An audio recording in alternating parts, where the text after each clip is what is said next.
శ్రీకాళహస్తి మహాశివరాత్రి వార్షిక బ్రహ్మోత్సవాల్లో భాగంగా మహాశివరాత్రి రోజున ఉదయం గోవు పూజతో కార్యక్రమాలు ప్రారంభమై రాత్రి 1 నుంచే భక్తులకు ప్రత్యేక దర్శన ఏర్పాట్లు చేయించగా స్వామి అమ్మవార్ల దర్శనం భక్తులు సునాయాసంగా చేసుకొని కేవలం అరగంటలోనే బయటకు వచ్చే విధంగా వీలు కల్పించారు.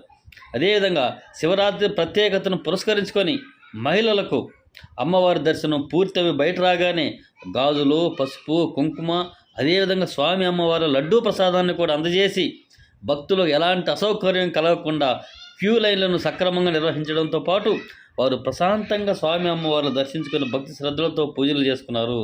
ఆలయం మొత్తం శివనామస్మరణతో మారుమోగిపోయింది.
టికెట్ ఇచ్చిన 1 గంట కొట్టేస్తున్నాడు. అది మామూలు